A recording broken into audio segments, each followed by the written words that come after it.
Hello, welcome everyone. This is the International Peace Coalition. My name is Anastasia Battle. I'll be your moderator today, as well as Dennis Small, and I believe Dennis Speed will be in the background as always. He's always with us. But this is our 105th meeting that we are having, and it's a very important time for us to be having this meeting. I'd like to remind everybody why we started this coalition, which is to bring people together of all ideologies. If you are for true peace, then you are welcome here.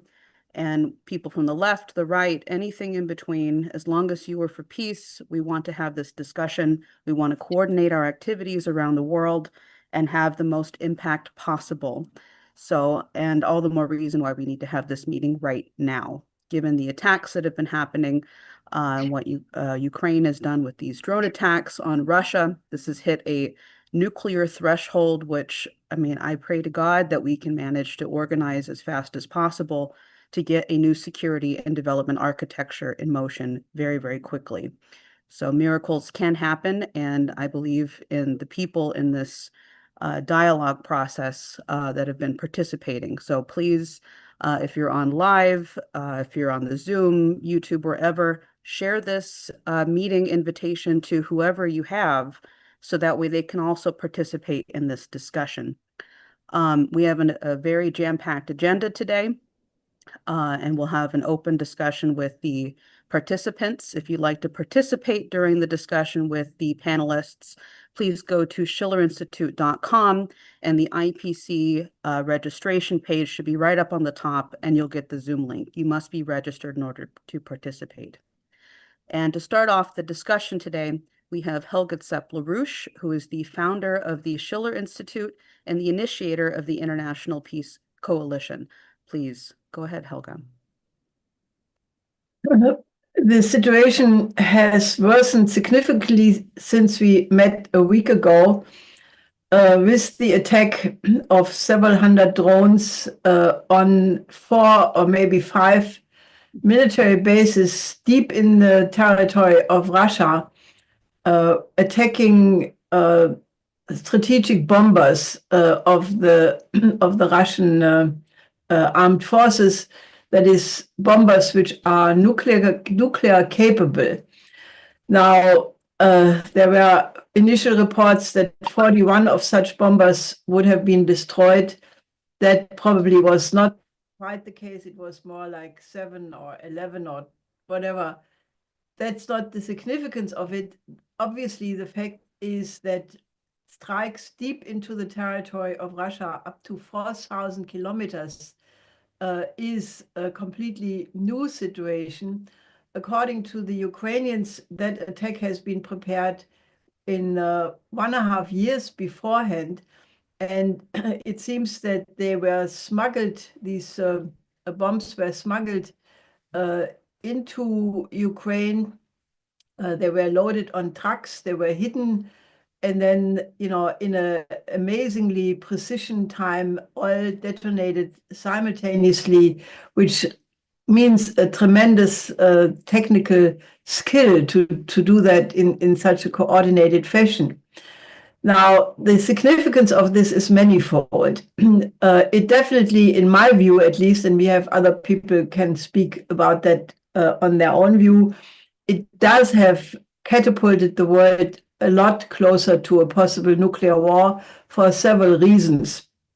While it did not devastate the nuclear capacities of Russia significantly, it did some damage, but not a game changer by no means.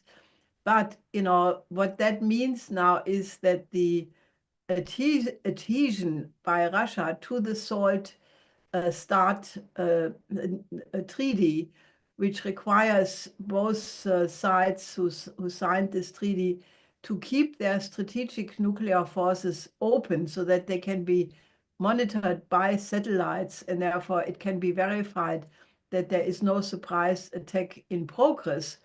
That provision obviously is now in jeopardy, given the fact that, by the same token, if you leave these strategic weapons open, visible for satellites, they're also attackable by drones. So that is the last, probably the very last remnant of any kind of arms control treaty, which is being ruined in this way. Now, maybe as important is the fact that, you know, in the Ukraine war, Russia had the concept of creating a buffer zone in Ukraine. Now, with this attack, that concept of a buffer zone is out of the window, because what good does it do to create a buffer in some territory in Ukraine when the enemy is in your own house? With other words, that this attack proved that, you know, it was possible to make a sneaky attack inside the Russian territory, deep into the Far East, and then hit these targets. So that means, you know, this concept of the buffer zone is no longer valid. And furthermore,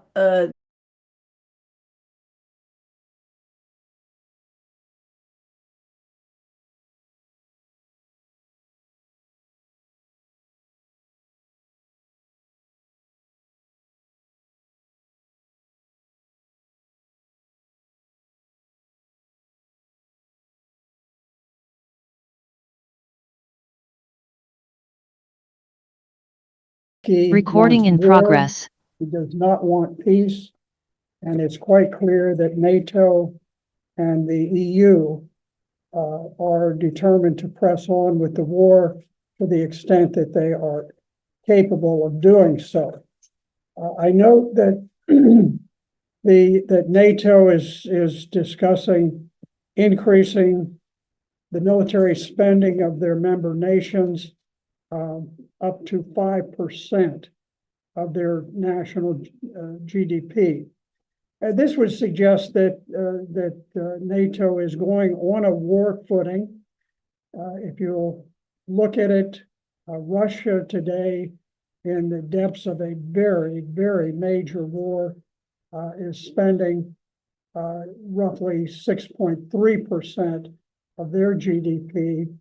And here you have NATO, which sits back simply pressing buttons from a distance, and they're looking at going to 5%. So NATO is looking at going on a financial war footing, and it suggests to me that they have a long-range plan of continuing the hostilities, and unless the United States takes some very firm position to stop it, I think they will simply promote hostilities as much as possible.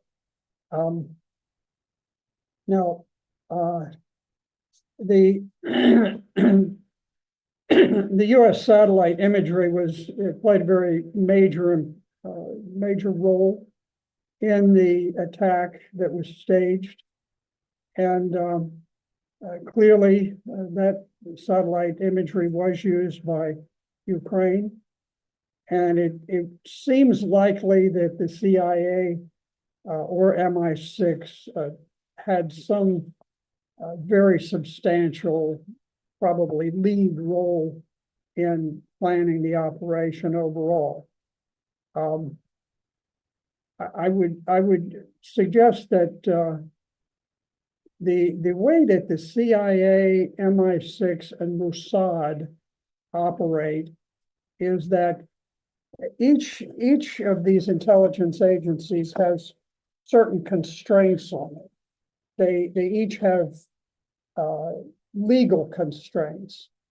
Generally, that they function is they all have this degree of independence from their own governments, and they operate in pursuit of a very long range set of vaguely defined goals, and they don't want the change in government to alter the trajectory that they've staked out.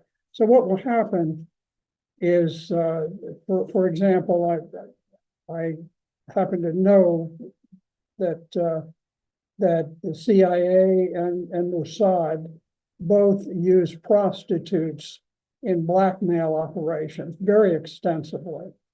And I am informed that because the CIA is prohibited from doing it within the United States, but Mossad is not, that there's a trade-off. So the U.S. will function in that fashion in overseas locales where they're very effective at it.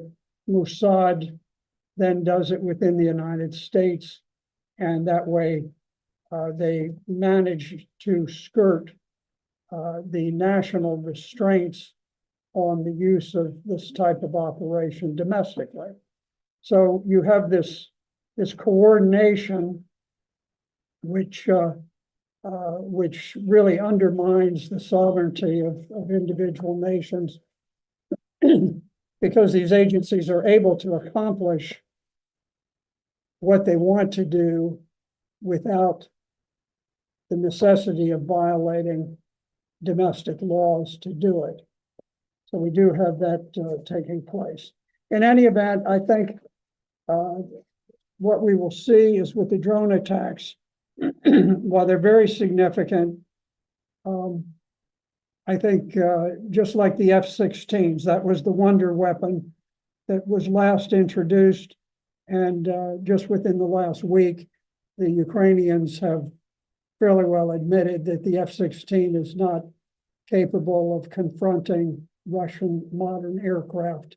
And but this was the wonder weapon that was going to change the world, just like the heavy tanks were going to change the face of warfare and so forth. The drones have changed the face of warfare, but this particular drone attack will gradually fade into the fabric of the entire war. Thank you very much, Senator Black, for this analysis that you're giving us here today.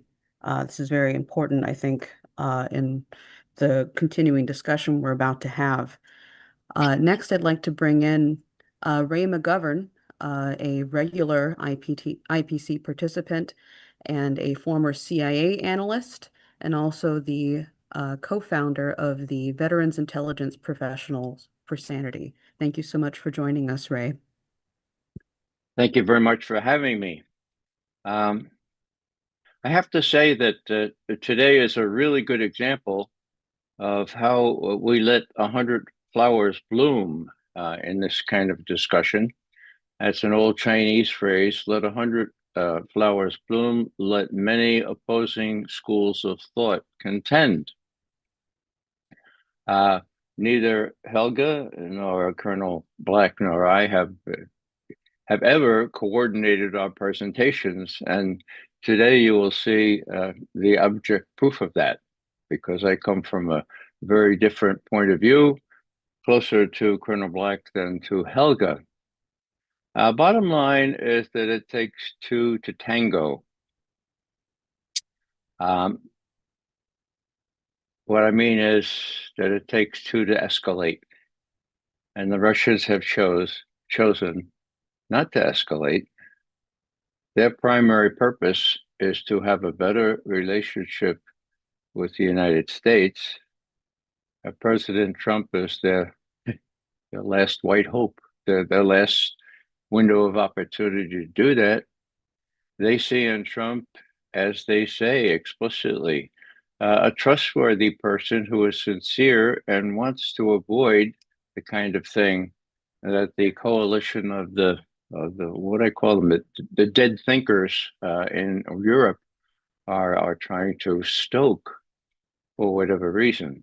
So let me just say a few words about how important it is to read what the Russians are saying, absorb it, and particularly when something like this happens. Now, on the let me see, I put a bunch of papers here on the news that these attacks had occurred. everyone was saying the Russians are furious, the Russians are furious, and the Russians are furious. The question was whether Mr. Putin and his government was so furious that they would lose their cool. And what we have found, thank God, over the last 6 days or so, is that Putin remains calm, cool, and collected, as we say in the States. I wrote a little X, I guess you call it these days. Putin is in no hurry. He's clearly winning in Ukraine. He believes that Trump and he may be able to arrive at a beneficial deal. Meanwhile, there'll be talks. Now, what happened? Well, we know how it started. We know that there were the demolition, the blowing up of bridges late on the 31st of May, and then on 1 June. And that was now considered to be terrorism by the Russians. They have chosen to consider that terrorism. Now, there was a great Sturm in Wasserglas, tempest in a teapot, among Western analysts, particularly military analysts, and that's altogether appropriate because they worry about this damage to the triad. Well, folks, there hasn't been much damage to the triad. And again, it takes two to escalate. What have the Russians said about the attacks on the bombers? Almost nothing. So we have the Russians going forward with the talks in Istanbul, the talks that were attempted to be sabotaged by the Ukrainians, and I'm sure the British, who was running this 18-month operation. And the Russians decided, in consultation with the United States, you're going to go ahead anyway, okay? Putin is not going to be sabotaged in bearing the brunt of being the one to suffer the opprobrium of canceling the talks. What else did the West, that is, the Ukrainians and their masters, what they intended to get Putin to overreact, okay, and give them a reason to say, look, United States, you can't walk away, man. If you walk away, we are going to call you cowards. The whole world's going to call you cowards. In other words, that's what they were trying to provoke. An end of the talks, and to make the U.S. in such a delicate position that they would have to support these coalition of the dead brains, or whatever we call them, in pursuing this. Now, did Putin fall for that? No. Now, on the other side, of course, was this embarrassing? Well, of course it was embarrassing. Security services failure of monumental proportions. But, the black eye that the security services has already suffered is going to heal, And the big deal here is this. The Russians have decided to ignore the attacks on the bomber bases and to focus instead on the blowing up of the bridges I mixed up my words there. The bridges that the British are very, very fond of blowing up. I mean, they're really good at this sort of thing. I mean, even in World War II, they blew up a lot of stuff. Did it have any effect on World War II? Well, not really. Does it have any effect now? Well, only if Putin and Trump rise to the debate, and they have not risen to the debate. So, specifically, what happened? Well, Putin waited until Wednesday, so 2 days ago, to make a major pronouncements, and he convened his government, and they talked about what? They talked about the bridges, the blowing up of the bridges. The inspector that reports directly to Putin was given about a half hour to talk about all the things that they've already uncovered, namely the TNT or whatever they use now. The explosives were foreign in origin, and they're looking into that. And this is the big deal: the bridges. Okay, what did he say about the strikes, the drone strikes on the bomber fleets? Nothing. Whoa, nothing. And then, of course, there was this call between Trump and Putin. And the readout was very meager on the American side. But we have Ushakov, who is in effect Putin's national security advisor on these matters, and we have him saying, "Look, well, let me just kind of give you a flavor for what Ushakov has said."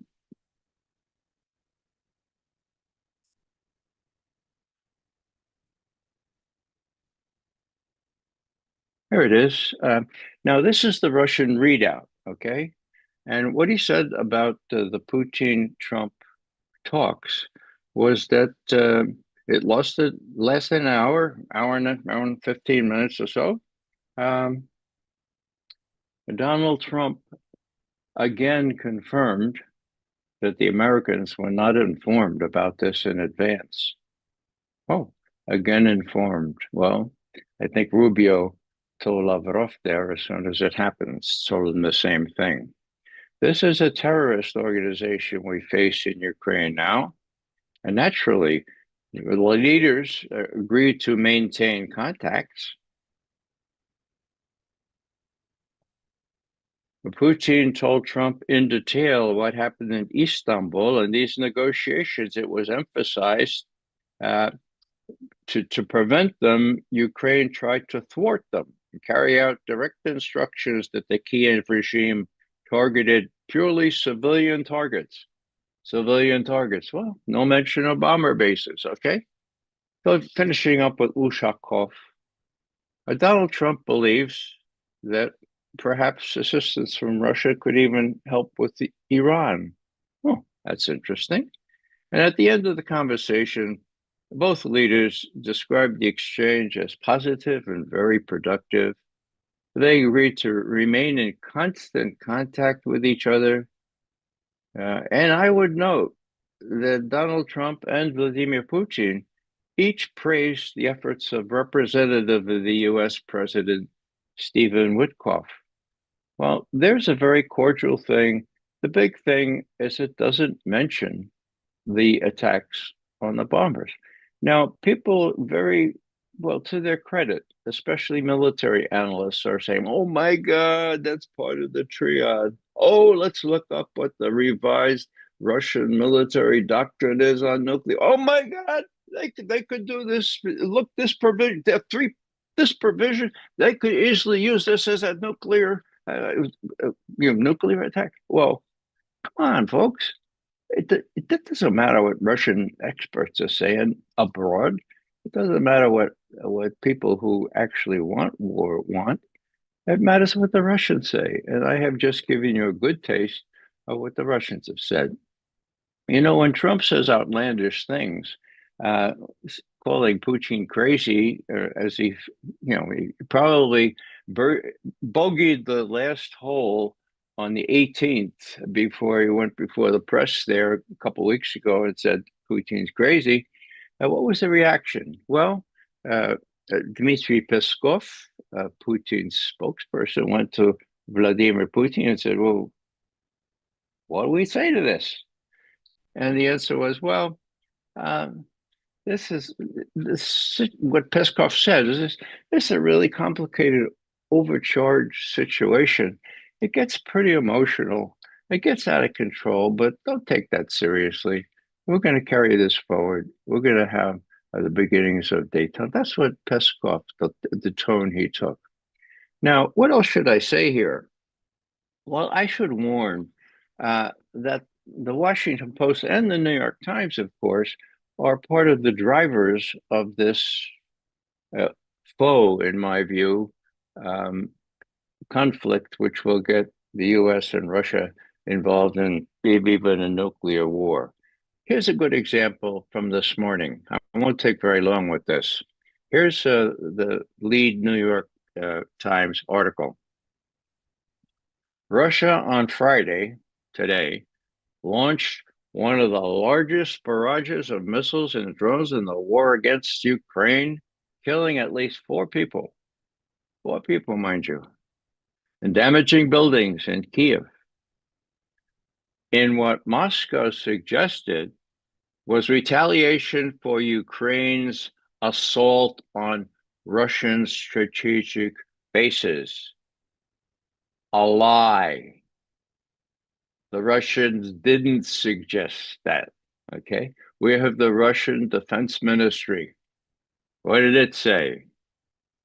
That the attack came in response to terrorist acts by Ukraine. The ones on the bridges. Now, the New York Times said, well, this is an apparent reference to the strikes on the Russian bomber bases last weekend. Well, it wasn't. Here's the defense ministry saying, no, it's about the bridges. What am I saying here? I'm saying that there's a misleading trope here that we ought to avoid underscoring or strengthening. There are cool people in charge in Russia. Is Putin under more pressure to do something really strong? Of course he is. But, you know, he's mentioned this before.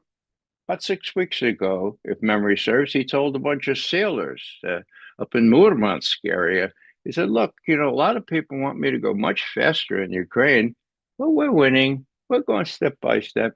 We're attriting these people. We don't care about territory so much. We're trying to kill all the, we're trying to demilitarize Ukraine. And that is about to happen. Both presidents know that. The end is coming near. What they're trying to do is tamp things down until the talks either succeed or they don't succeed. But the situation on the ground is such that they're going to, that either way, Russia is winning. The last thing I'd say here on this issue is simply that Trump will need a way to back down. We in intelligence also often talk about putting lipstick on the pig, in this case, the pig of defeat for the West, the US, Ukraine. Putin is flexible enough and smart enough to be able to do that. He doesn't want to take all of Ukraine. He said that, and he's proven that. He stopped. He stopped 6 weeks into the war, at which point he had scared the hell out of Zelensky, and they initialed an agreement. Okay, so let's not fall into the camp that says, "Look, the sky is falling." It's not falling. People are still competent and in charge in Russia, and Medinsky is still leading negotiations. They're going forward in Istanbul. I would just have to say, and I'm going over my time here, I think. Well, I'm not going to mention Gaza, but that is always furthest topmost of my mind here. That's genocide has to stop. Well, I will say is that Boris Pistorius, Boris Pistorius, right? The German foreign minister had lots of things to say about how bad this situation is. And of course, his boss, Merz, was in Washington just yesterday. Now, what happened? Well, again, not what happened. They slapped each other on the back and said, oh, we got a great cordial relationship. What didn't happen, by all indications, is that Trump didn't say, okay, Friedrich, go ahead and use those Taurus missiles, and we will support you. We won't support you. Don't use those Taurus missiles, is what I think Trump said. And the last thing I'll say on this is because Germany is such a key figure here. 2 years ago, around this time, there was a bilateral agreement. Strange this could be, because it came at the time of a NATO summit in Washington, okay? They couldn't get everybody to agree. So that bilateral agreement where, in effect, the Germans said, look, we'll let you put intermediate range ballistic missiles on German soil next year. What next year was is 2026. Whoa, where does that stand? Well, on that, I will tell you that the Russians are not going to stand for that, okay? That's a whole reversal of the Intermediate Nuclear Forces Agreement. These Tomahawk missiles and other missiles are capable of carrying nuclear warheads. Yeah, Germany doesn't have a nuclear warhead, but there are some stored right in Germany, U.S. nuclear warheads. So if that goes forward, that would be really bad news. Then you can expect a very, very strong Russian reaction. And I'm hopeful. I'm just hopeful that the people in charge in Washington so far, Trump, Witkoff, to a degree, J.D. Vance, Rubio, that they'll be able to speak to this fellow Merz and say, look, forget about it. No Taurus and no intermediate range ballistic missiles in Germany this time next year. Now, those are the hopeful signs. In other words, I'm usually seeing things with a glass half full. The way the Russians have reacted, not the way Western analysts have reacted, but the way the Russians have reacted at the top level, Putin, Ushakov, Lavrov, Medinsky, persuades me that they're putting top priority on not being diverted from creating a decent relationship with the United States. You can ask why they're doing this or what impels them to do that. I can't really give you a full answer to that, but the fact is the fact. They give priority to that. And I have to say that Ukraine is a secondary factor in all this. It's an obstacle to be overcome, not something to be let divert this détente effort. I'll stop there. I'm sorry if I went on too long. It was useful, Ray. Thank you very much. I didn't want to stop you given what you were going through. But thank you for that, Ray McGovern, for contributing to the discussion. I think this is useful. I'd like to ask next for the discussion, we're going to make a slight agenda change. Lieutenant Colonel Ralph Bossart of the Swiss Armed Forces, retired, and a consultant on military strategic affairs, senior planning officer for the Organization of Security and Cooperation in Europe's Special Monitoring Mission in 2014. Thank you so much for joining us, Lieutenant Colonel Bossart. Oh, you're muted, my friend. Fair enough. There we go. Can you hear me now? Yes. Good evening from Switzerland. It's actually evening already here. And just as a quick reply to Ray McGovern, having attended the General Staff Academy in Moscow in 2013-14, of course, nowadays I know quite a lot of people who are standing behind Lavrov and Gerasimov, and I can only assure you that these people are very rational, very soberly assessing situations, and I think that's what makes me hope a bit for the development of events in the next few months. And of course, I have analyzed the events of last weekend from the Russian point of view and from a military point of view. And I fully agree to Colonel Black and to Ray McGovern that there's much ado, particularly in the German-speaking press, about very little. And I would like to concentrate militarily on two aspects. Indeed, the damage inflicted on the long-range bombers, Tupolev 95s, is much less than the press reported initially. Maybe you know the Tupolev 95s, they're known for their long-distance flights around the North Cape and along the coasts of Western Europe, as far off as the coast of Portugal. By the way, which Russian aviation officers like to colloquially refer to as flying around the corner, za uglom in Russian. So the primary purpose of these flights is, of course, to provoke NATO fighter aircrafts being scrambled in order to find out more about the functioning of NATO air defense. And since 1956-ish, 500 of these bombers have been produced. So we're talking now about the loss of 8 or 10 of them. And I think that's an issue that the Russian armed forces can bear. At least 4 of these 95ers were stationed on the Kola Peninsula, probably served this purpose. And another interesting aspect is the attack on the Tupolev 22 bombers. Obviously, 3 were damaged on the Dyagilevo air base, although it's not entirely clear to me which particular type they were.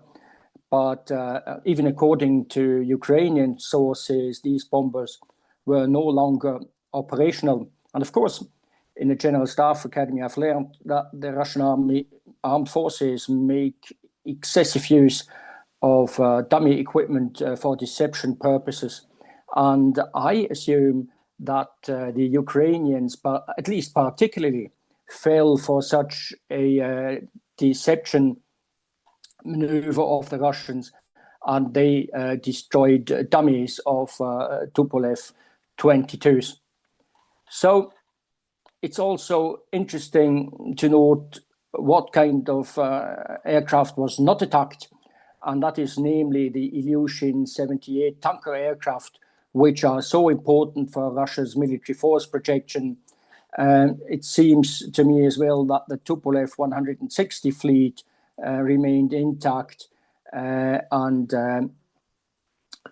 that's a loss that the Russians can cope with as well, especially as they can replace the function of these Tupolev 22s with a new Sukhoi 34s, which represent the middle ground between strategic and frontline bombers. We have been speaking about the unification of aircraft types in Moscow many times. And of course, the Sukhoi 34 is a product of these efforts. As today's main adversary of Russia is no longer the United States, but Europe, I would almost like to call the Sukhoi 34s as Europe bombers.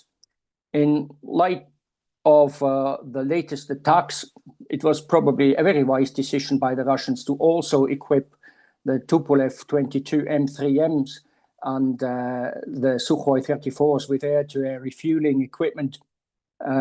This allows them to perform some of the tasks previously reserved for strategic bombers, such as the Tupolev 95, without being subject to treaty obligations, which stipulate, as Helga Zepler-Rouge mentioned, among other things, that strategic bombers must be parked in plain sight and not in shelter so that reconnaissance satellites can detect them.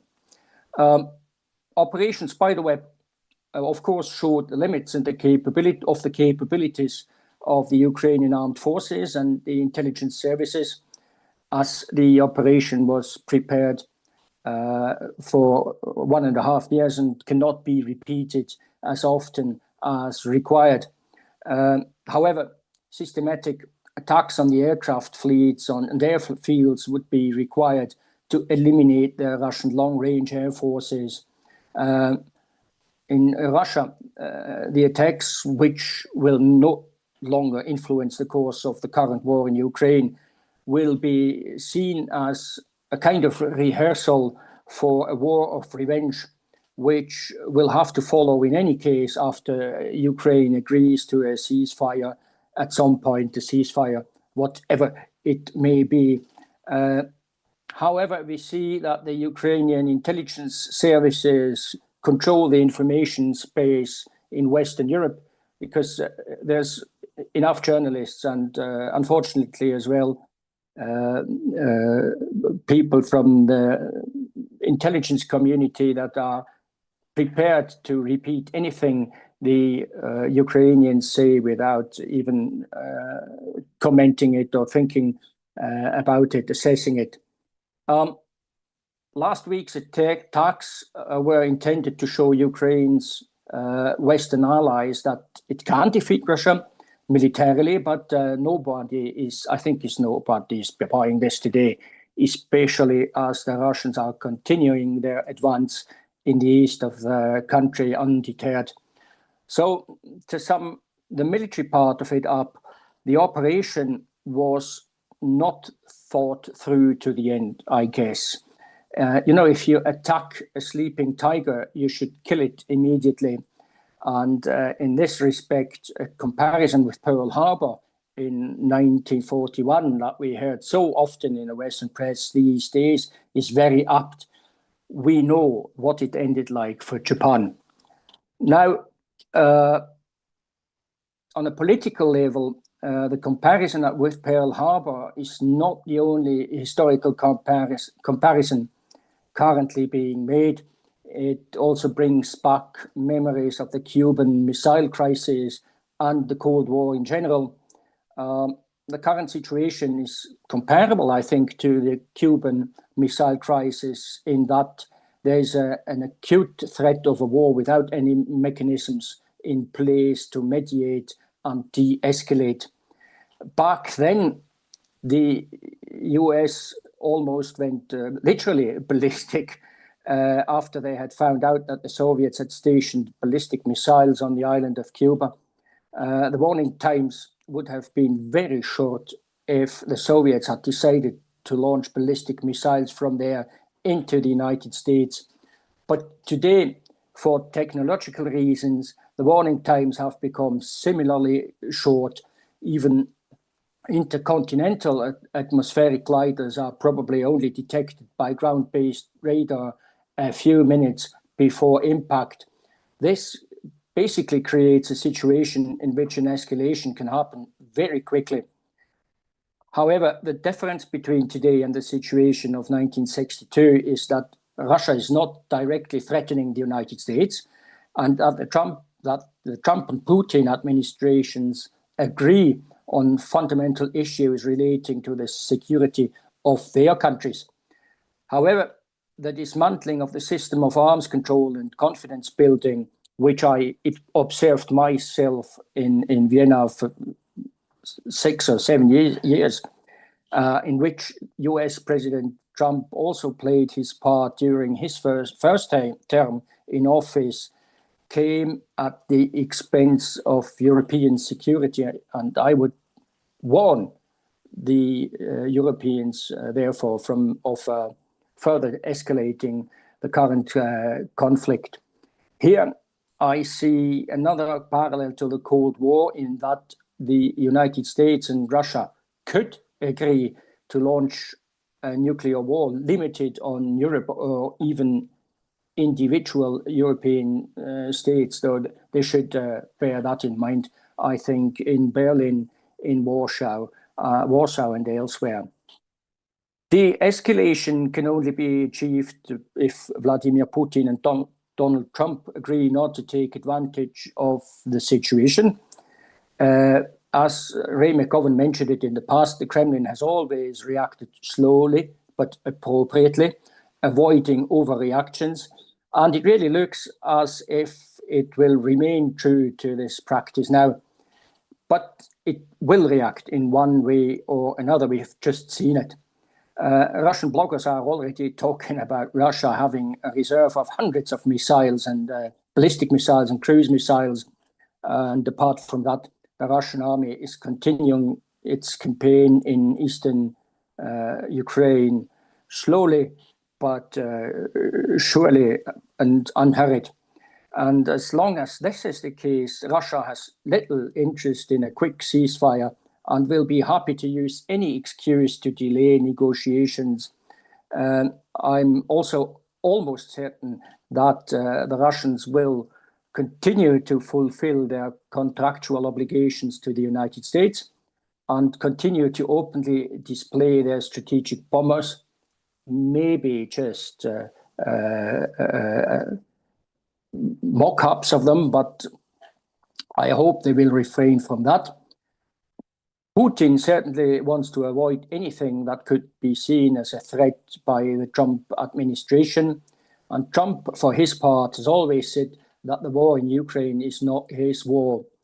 I think particularly Donald Trump, would be well advised not to allow himself to be dragged into a war against a nuclear power by a government whose fanaticism apparently already outweighs its intellect. Thank you. Thank you very much, Lieutenant Colonel Bossard, for that analysis. And as an American in Europe right now, it is very scary to be thinking about if these weapons are going to be stationed here in Germany. This is going to be point zero. So any Germans or other Europeans who are on this call, we really, as people may already know, we will be having another conference like we had in the United States. We'll be having one in Berlin, and I want to encourage everyone to look for the registration link. In fact, if somebody has it, please send it to me. We need to continue to talk and organize here in Europe and get a breakthrough very quickly. So thank you very much, Lieutenant welcome. Colonel Bossard. Next, I'm going to go to, we still have to make a slight agenda change here. We will go to Dennis Fritz, who is the director of the Eisenhower Media Network, and also, pardon me while my computer is fritzing out, is a retired Commander Chief Master Sergeant in the U.S. Air Force. So thank you so much for joining us, Dennis Fritz, and it was a real pleasure meeting you in person in the United States. Likewise, from the words of my great friend and colleague, Ray McGovern, may I be heard? Yes, loud and clear. Okay, thank you so much. Well, first of all, let me just give a quick update and an announcement. As of June the 1st, I have stepped down as the director of the Eisenhower Media Network. However, I'll still continue to play a major role and be a senior fellow and past director. I just wanted to make that. I just want to give myself some time for a couple of family issues, writing another book, and do a lot of research and stay up to date, and I was just spreading myself too thin. So I'm looking forward to continuing my participation with you all throughout the next few years. Now, for the sake of time, I'm going to be real quick so we can reserve room for questions and discussions. When we talk about the attack on Russia's mainland, I keep asking myself, why are there those that continually want war with Russia? That is completely, really frightening. I'm on record for over a year now saying that at any time, Russia could destroy Ukraine.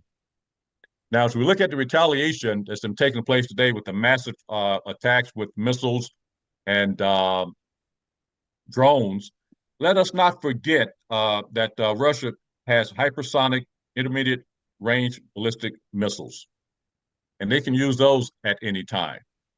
And so we must keep that in mind for those that are pushing for war with Russia, whether it be from the Europeans or some of our allies here. And I say allies to those that want war from Europe, the neocons here, the warmongering factions here in the United States of America that seems to want war with Russia. Now, this is one of the things that Helga is really concerned about. Now, I can tell you as a person who was the senior enlisted leader and advisor to the commander of Space Command at the time, we own the land-based nuclear arsenal of the United States of America. I've been up close to nuclear weapons, and we don't want that. Russia, China, United States of America, we should be pushing for peace throughout the world. And it really concerns me. And we should be concerned because we're going to mess around and push Russia into a corner where they're going to have to retaliate. Just keep this in mind. I've said this in the past. We, the United States of America, is the only country that have used an atomic weapon or nuclear weapon. Do you think China or Russia will sit back and wait for us to be the first usage? We must always keep that in mind. Now, when we talk about negotiations and wanting peace between Russia and Ukraine, we must keep in mind that, we talk about blowing up bridges and so forth. My opinion, not a fact. I don't know what's in Putin's mind or any Russian official, but they're not going to give up Crimea. It is too critical to their security. It is their pathway to the Black Sea, which is both economical and militarily important to them. They're not going to give it up. When we talk about the Donbass region, well, you have a lot of Russian-speaking folks in the Donbass region. Now, they are split. You have some that want to remain in Ukraine. You have some that want to be a part of Russia. Then you have some that want to be independent. So those are discussions as part of the peace movement. Now, Anastasia has listed this before, and I want everybody to list this again, and Anastasia, when the Eisenhower Media Network provided a New York Times paid ad in May of 2023, and we said the U.S. should be a force for peace. Now, I'm disturbed at we, the United States of America. We should be a force for peace. That is one of the things that I do, whether he believes it in his heart or not, he's saying it. I do believe and support Trump when he says, hey, we should have peace with Russia, because we can destroy the world. But when I look at our history, when I go back to how this thing started, when I talk about the New York Times paid ad by the Eisenhower Media Network, May 2023, I think about, one of the things that Russia, at the time, the Soviet Union gave up. We asked for the unification of the two Germanys, East and West, to unify them. We would not expand NATO, not 1 inch. What did we do? We expanded NATO all the way to the borders of Russia, if this includes Ukraine. That was the red line for them. We broke that. There's no longer a Warsaw Pact. There's no longer a Soviet Union. Let's take it up to now, our role in the world, when we should be a force for peace. The Joint Comprehensive Plan of Action, better known as the Iran nuclear deal, a great deal at the time. We broke that. The United States of America broke that. Now we look at what's going on and the carnage that's taking place in Gaza right now. I think it was yesterday or the day before, the United Nations Security Council had a vote up to stop that war, the complete ceasefire. We, the United States of America, we voted against it, which means it failed because we have veto power. Are we headed to nuclear catastrophe? There's a great possibility. We always talk about the United States of America needs to be the leader. Well, we need to be the leader in the movement of peace. We got to stop this madness. Now, as I stated earlier, for the sake of time, I'm going to probably stop my remarks there. But Helga, she has a right. The Shield has a right to be concerned of the direction that we're headed right now, whether it be in the Middle East or whether it be in Europe. We're headed to a catastrophe unless cooler heads come into play and stop this madness. I'll leave it there. Thank you very much, Dennis Fritz. I think people heard you loud and clear. Thank you so much for that. Next, I'd like to go to include in the discussion, is Scott Ritter, who's a former USMC Intel and former UN Weapons Inspector. Thank you so much for joining us, Scott, and glad you can fit us in. I know you've been very, very busy as of late. Oh no, thanks for having me. What do you want me to talk about? Well, there's nuclear war going on. I think you're probably the expert on this. Well, I mean, I don't want to beat a dead horse because I'm sure that it's been discussed thoroughly. The notion, look, we know what the problem is. We know that literally over the course of the past couple weeks, there have been 2 occasions where Russia would have been within its doctrinal rights to use nuclear weapons in retaliation for actions that have been taken against it. One was an assassination attempt against Vladimir Putin carried out by the Ukrainians using drones. But if anybody believes that the Ukrainians have developed this, the ability to manufacture drones and employ drones, indigenously, void of any outside interference, then I have a bridge in Brooklyn I'd like to sell you. I've got a very good price for it, cash only. But the reality is that the British have been heavily involved in implementing over the course of the past 2-3 years a policy that's called, keep Ukraine in the fight. And the British intelligence services have been working with the Ukrainians to develop strike capacity that can hit Russia hard, asymmetrical, but inflict hard. So I believe that the British helped the Ukrainians try to kill the Russian president. I just want to let everybody know that had they succeeded, we wouldn't be here today, because that would have been a decapitation strike carried out by a non-nuclear actor acting on behalf of a nuclear state who's allied with a state that has existential nuclear capabilities. And the Russians would have assumed, rightfully so, that this was the precursor to maybe a larger act, and they would have acted preemptive. It would have been in their rights from a deterrence standpoint. It's insanity. The world ends at that point in time, but Vladimir Putin has made it clear that if you want to play that game, then the Russians will go to heaven as martyrs, and the rest of you will just burn in hell.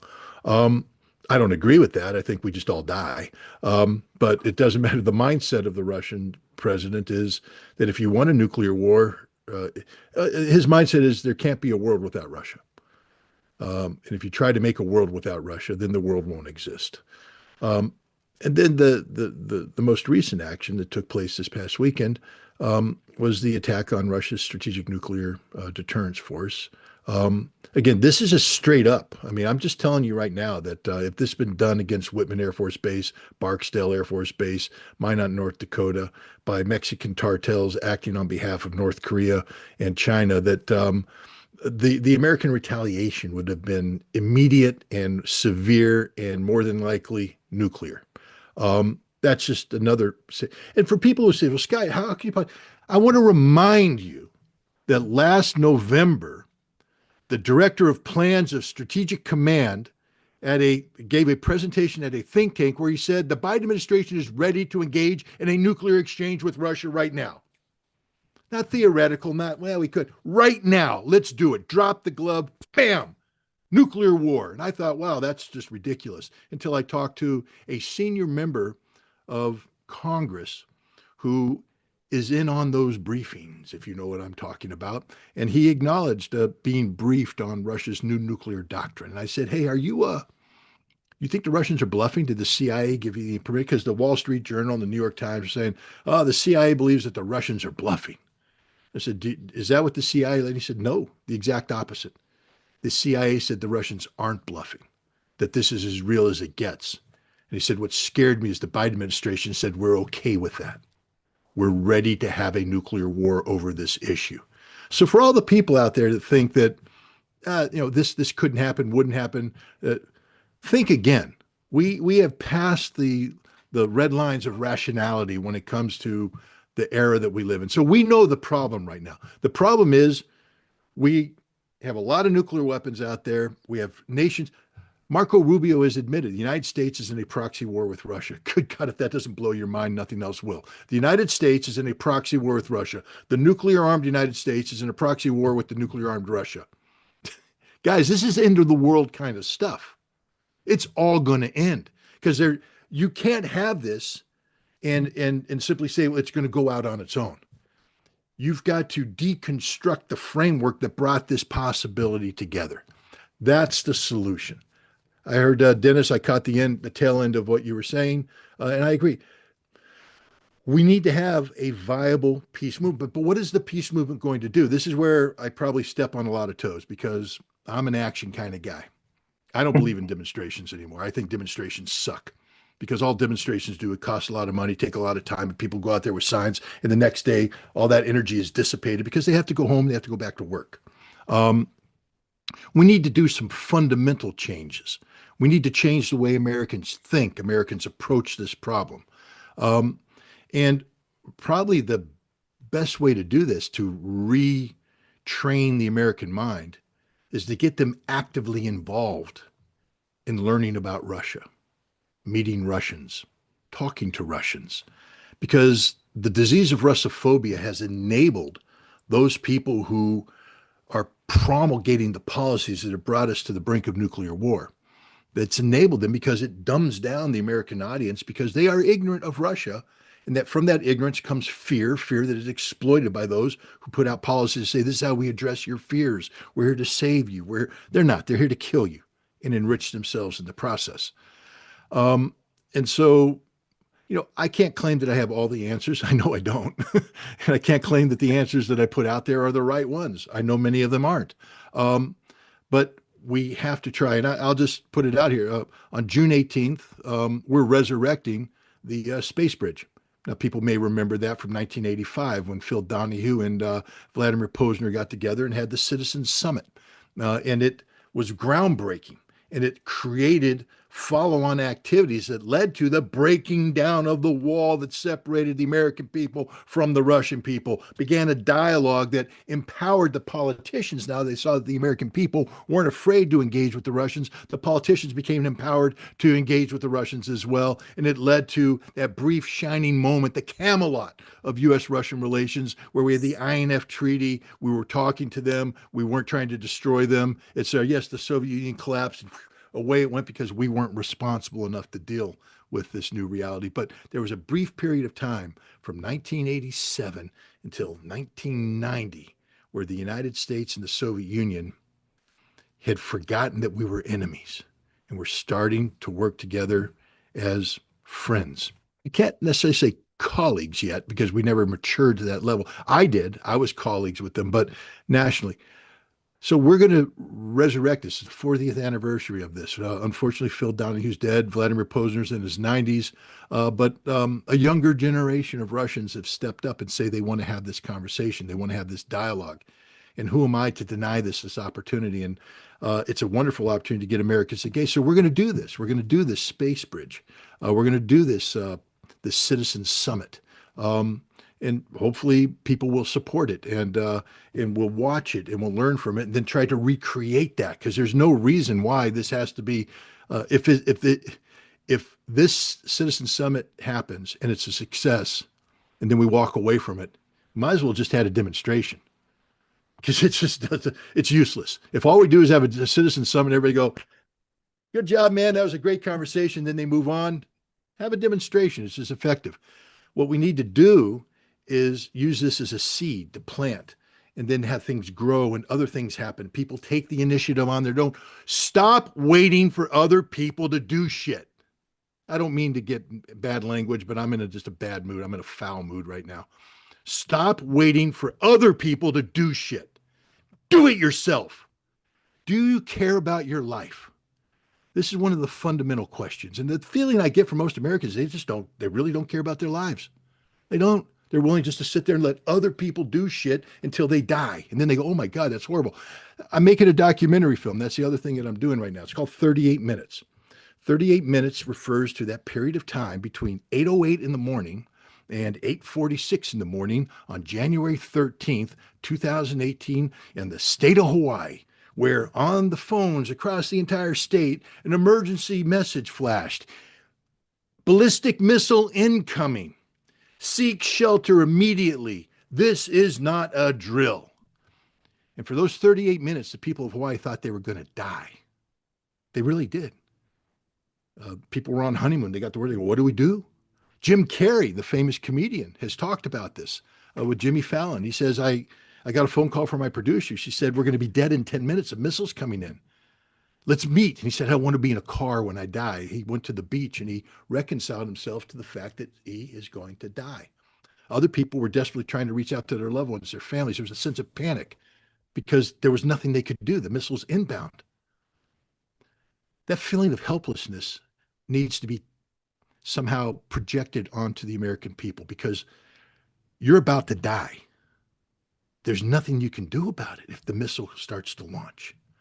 So the question I ask people, and what I'm going to ask through this movie, is, knowing that you're going to die, if you could go back 6 months, what would you be willing to do to not die? What actions would you be willing to take to prevent that missile from being launched? Because it's literally life and death. What would you do to stay alive? And then I ask the question, why aren't you doing that now? And that's the question everybody asks themselves, because you're going to die. You're going to die, and you're going to probably die like most other people, panicked, heart in the throat, screaming, go, what the hell? I don't understand. How did this get so bad? Oh, it's that bad right now, ladies and gentlemen. It's that bad. We don't have to talk about going back in 6 months. We have to talk about what are we going to do now to prevent the missile from being launched. And that's a question that everybody should ask themselves, and we should all come together to try and find a solution. I'm doing two things. I'm just one goddamn person. All right? I barely get any freaking sleep at night. I'm bankrupt. I've spent all my fucking money on this shit. All right? And yet I'm going to do it because I ask myself, what am I willing to do? What the hell good is money if we're all dead? What am I willing to do? Every fucking thing I can. Everything. This is war. This is the war for our survival. What are you willing to do? Don't wait for someone to tell you what to do. Don't wait for someone to come up with a great idea. Yeah, support me. But you come up with ideas so I can support you too. Ideas that will fundamentally change the reality we live in. I believe one of the biggest threats to America today is Russophobia. This is why I go to every Russian embassy event. I go to every single one to set the example that we should not be afraid to meet with the Russians. We should not be afraid to talk to the Russians, to listen to the Russians. And every time I go, I learn. I know Ray McGovern just had the courage to go to Russia himself on May 9th. He had the courage to go. And he learned. I can guarantee you, Ray is one of these veterans who understands that the moment you think you know it all, you're dead. Because you can't know it all. You have to learn. Life is about learning. There's so much we have to learn about the Russians and so much they have to learn about us. And only through this accumulation of collective knowledge will we be able to overcome this Russophobia that exists in America so that we can convince our politicians that we're not afraid of Russia. Therefore, stop trying to impose on us policies that are derived from fear that doesn't exist. This is what we need to do. And I apologize for my language. I told Diane.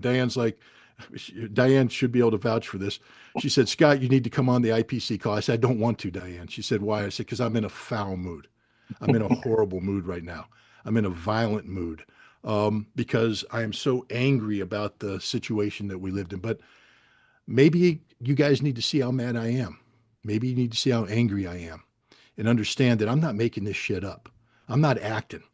I don't go out there and work for Oscars. I'm going to hang up on this call and I'm going to continue to go out there and struggle. I have meetings today. I have to go do things. I have to spend money I don't have, to make this stuff happen.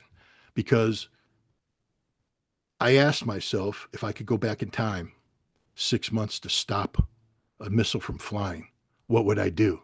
And I'm doing it right now. And that's it. That's all I have to say. Thank you, Scott. I think that's a point well taken, and I want to appreciate just you putting it on the table, the involvement that every person on this call needs to make a commitment right now to go out and organize like crazy. So I think everybody should take that to heart. And also just underscore what you said about the British involvement in these attacks. I think that's very important, and it's something that's being looked over by a lot of people. But I'd like to go to Helga Tsepp-LaRouche for a response to what we've had thus far. Please go ahead, Helga. Well, I like to be an optimist as well. As a matter of fact, I am, but I'm probably an optimist for a slightly different reason than Ray, you. Because I'm an optimist because I believe in the fundamental ability of humanity to always come up with solutions based on reason, which are better than anything which was thought out before. But that doesn't prevent me from being extremely concerned, like Scott, I would say, and some others who spoke about the short term, because it's true that it takes two to tango. But since you speak so well German, I tell you a German proverb which says, es kann der Beste nicht in Frieden leben, wenn es dem bösen Nachbarn nicht gefällt.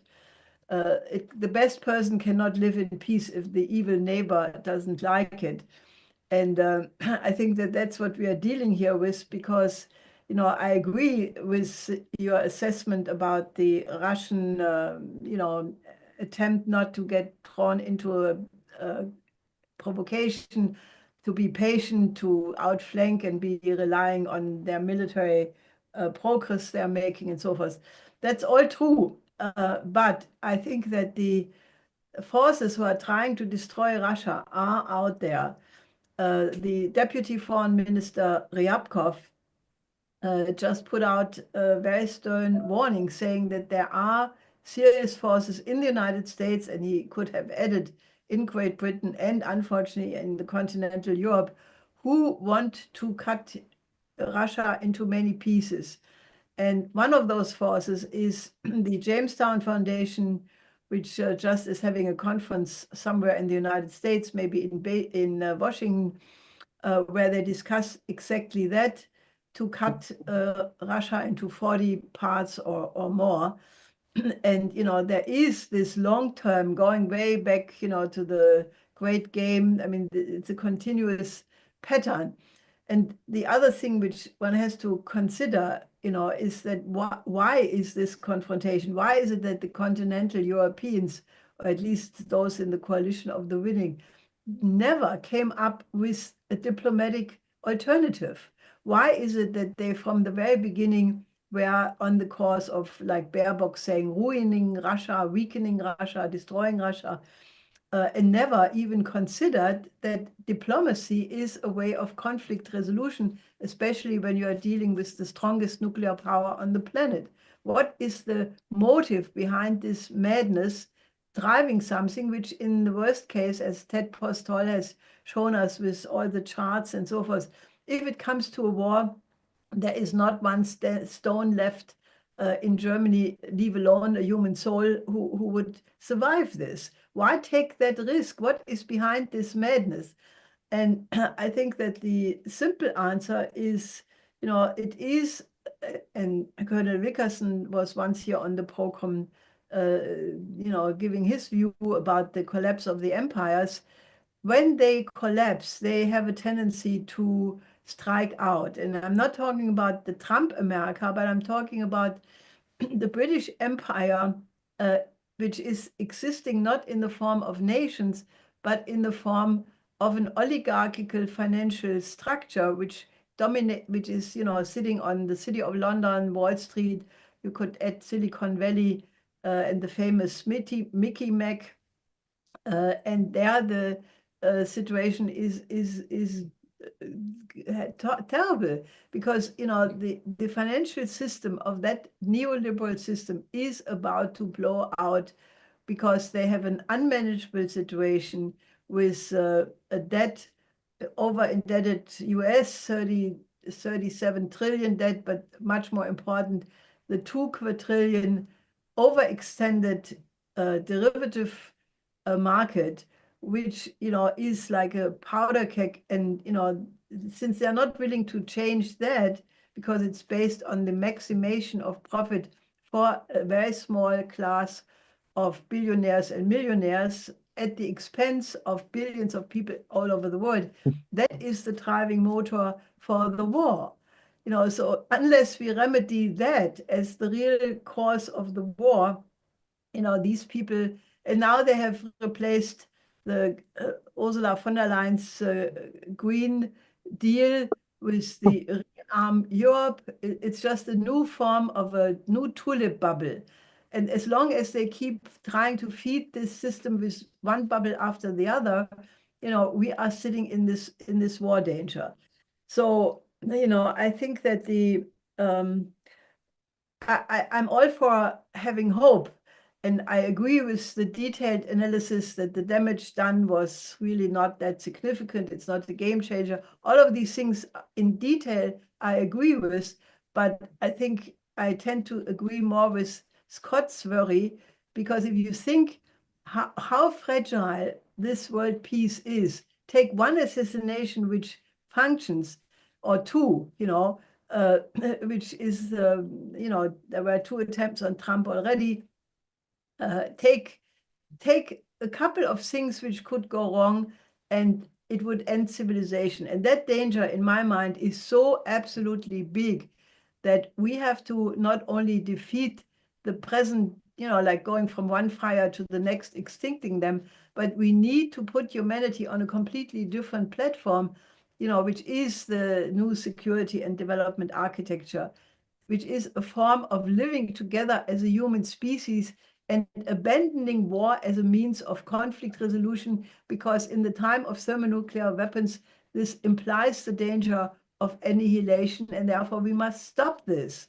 We are not beasts, and beasts don't go for world domination. They may want to have a good dinner and eat their neighbor animal, but then it's worse than beasts.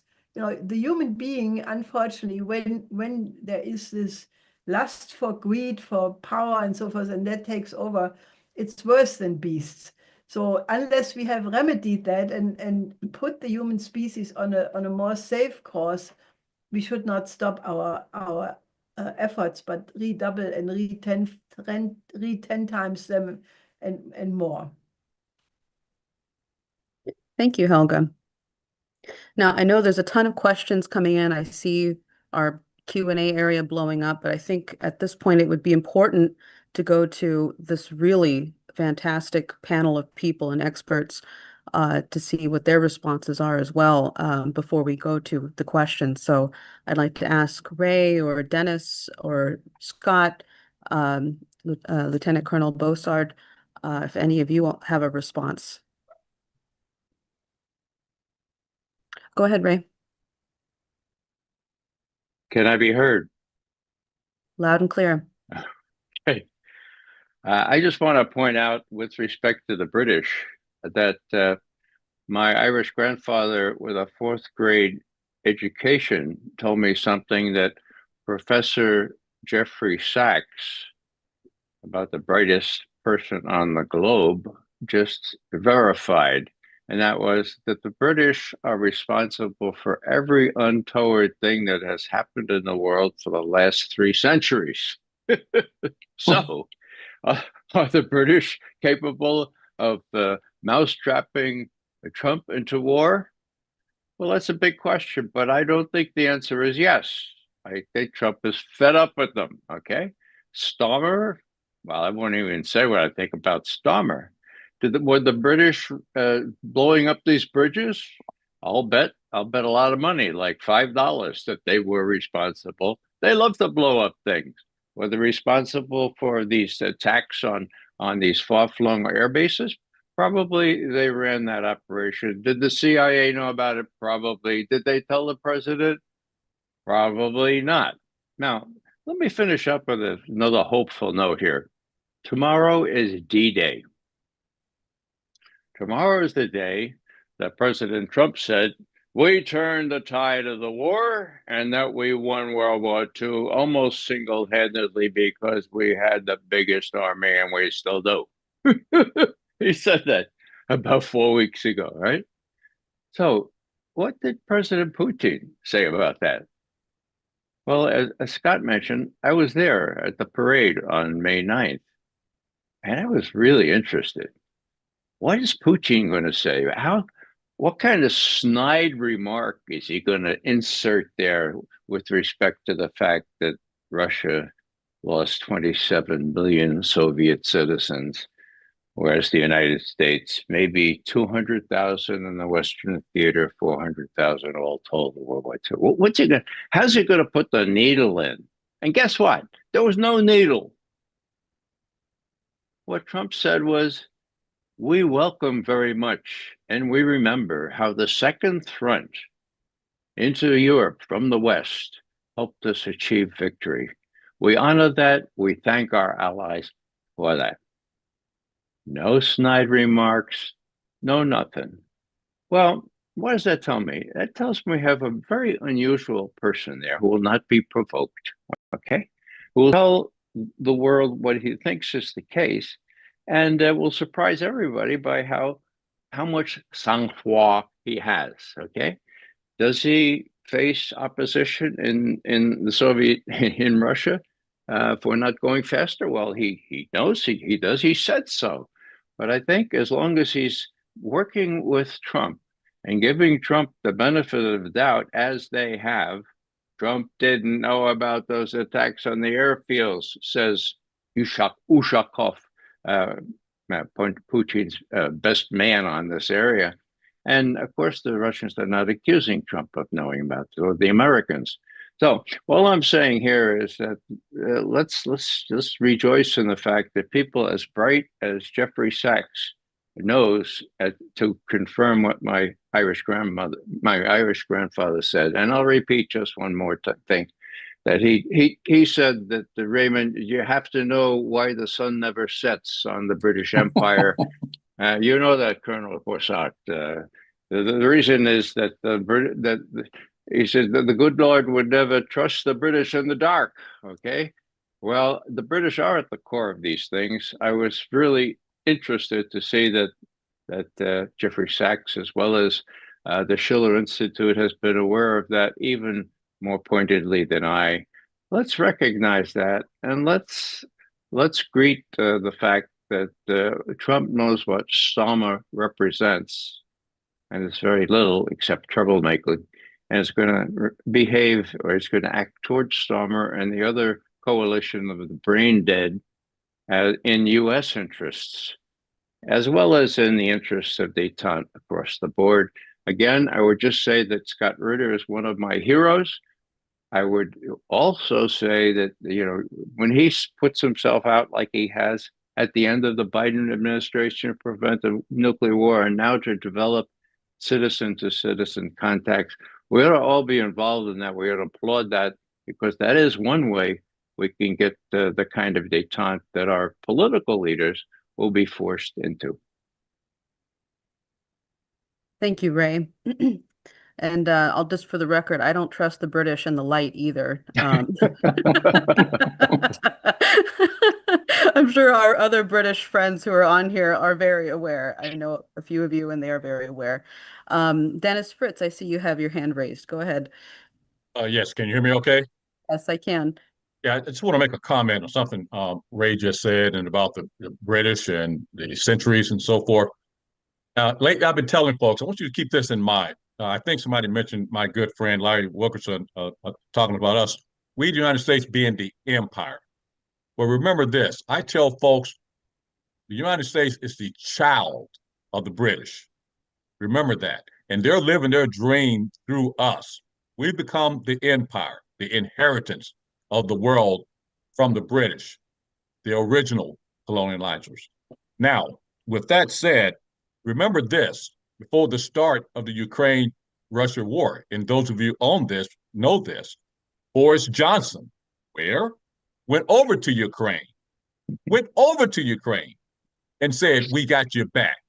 Those of you, the experts on here, know there was a peace deal that was in place that they agreed to. So remember that.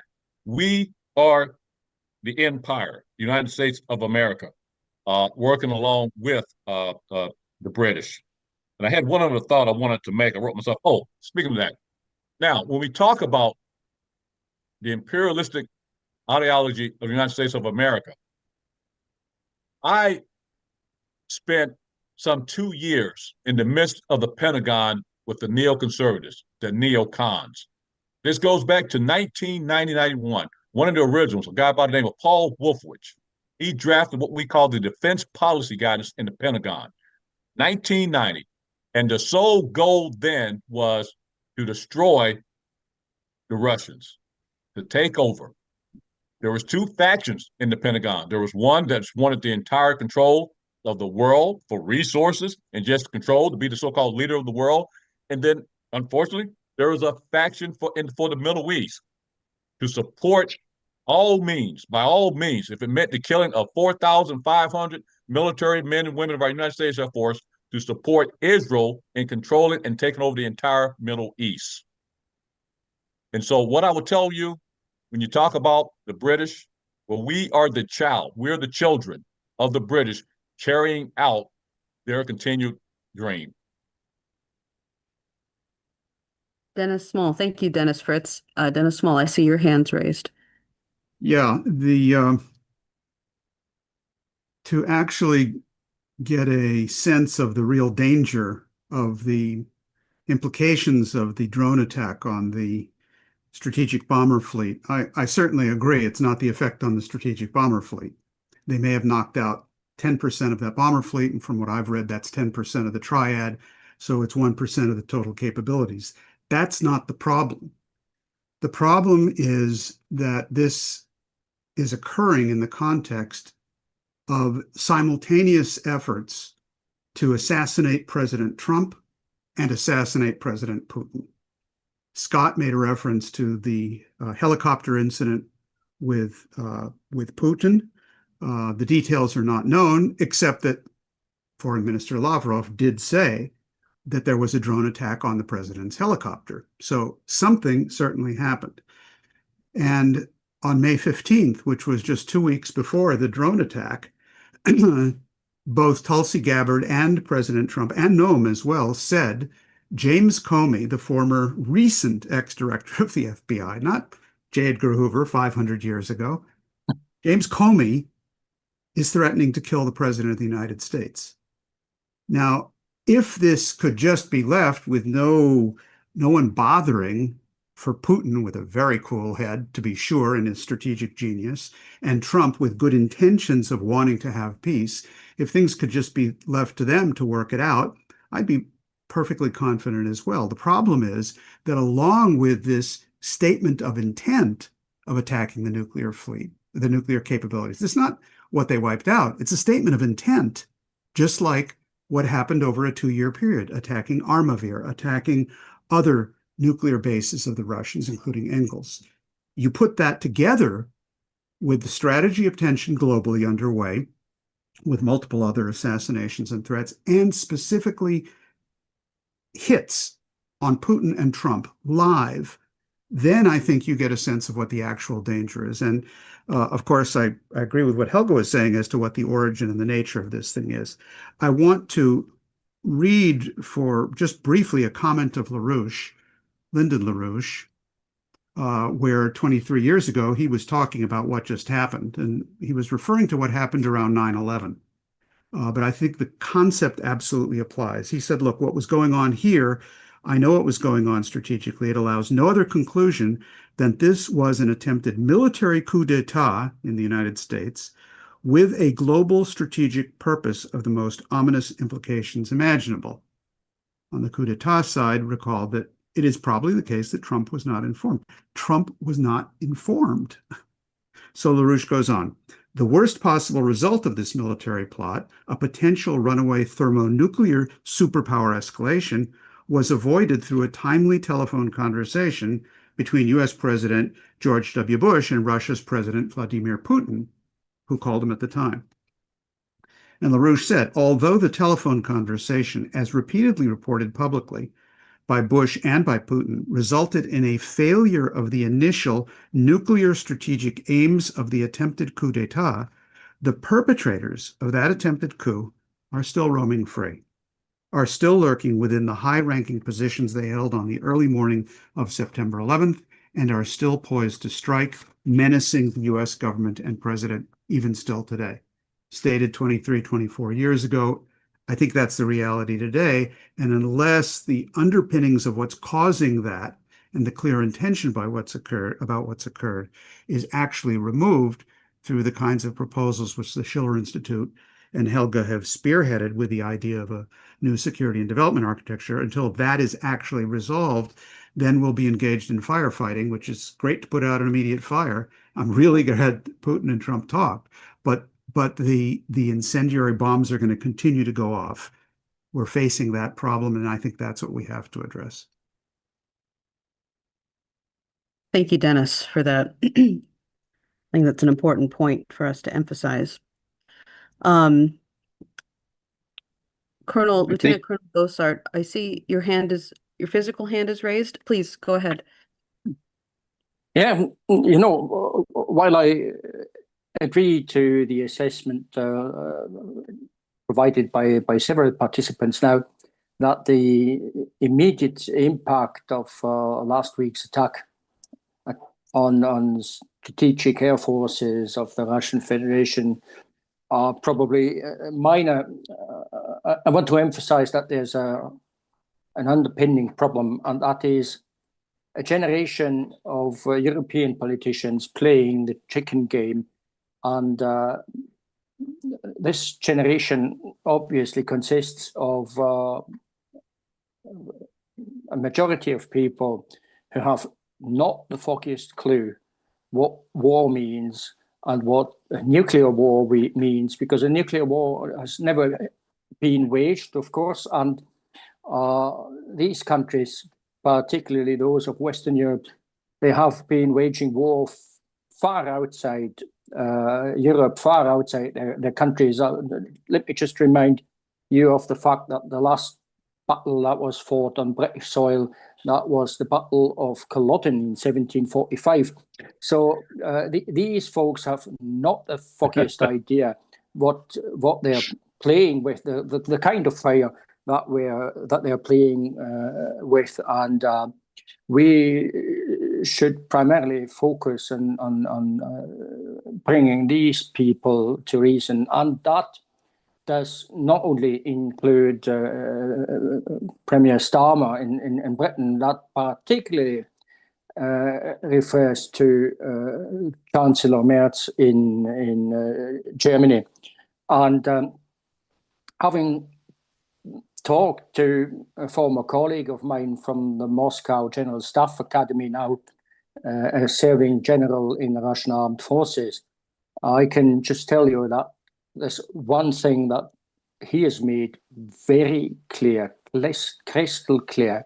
If somebody tries to disintegrate Russia, to shatter it into pieces, be it 40 pieces or be it 100, those folks would burn in nuclear fire. That's rather precisely translated from what he said in Russian.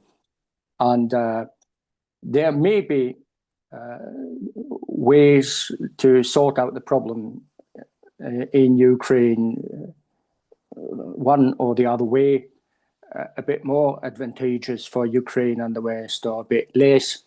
That's not the point. We should really stop. We should tell these people in Western Europe to stop from the red line, which is trying to take Russia apart. Thank you, Lieutenant Colonel Bossart. We do have a ton of questions. Ray, I know that you were trying to speak just a moment ago. I think if you wanted to say something quickly, let's do that, and then we'll have about 40 minutes for Q&A. Thank you, Anastasia. I would just like to second what Colonel Bossart has said here. I see the problem as twofold. One is a generational problem. Now, here's a little true vignette. When I was in Moscow 3 weeks ago or so, I was with Oliver Stone, and that got me access to very important high officials. One who was next to the top turned to me over a dinner that he arranged for us, and he says, "Mr. McGovern, you are a Russian specialist. You studied Russian area studies. Why is it that you don't hate Russia?" Oh my God. And that took me aback. And then I realized it's a generational thing. I had the good fortune of studying Russian studies at Fordham University with people who respected Russia, who knew Russian history. Some of them, one of them actually lived through the blockade of Leningrad, for God's sake, and lived through it, okay? I learned so much about Russia. It's impossible to hate Russia. And I told them that, okay? Now, the state of Russian studies has deteriorated to the point where my friend Stephen Cohen, rest his soul, couldn't donate millions of dollars to a university to get a Russian institute established, which would be named after Cohen, because he was so out of favor. He was a Russian sympathizer, okay? Now, that's one thing, the generational thing. The other thing is that Putin knows what war is like. It was an accident of history that he was born at all. His father was deeply wounded. His mother was almost left for dead, okay? He lost his big brother, Victor. He's asked about his big brother in front of that mound that represents a cemetery in Leningrad, St. Petersburg now, with million people who perished during the siege. And they said, where's your brother Victor? Putin said, he's over there. Okay. So this just by way of saying the Russians not only know what war is, they know that the British don't know war unless they're old enough to have lived in the 1700s, as the colonel pointed out. Okay. And they know that the Americans don't know what war is because they have two oceans separating them from both of the continents, and they just have not suffered devastation in their country that Russia has. So what does this mean? That means that Putin and his associates have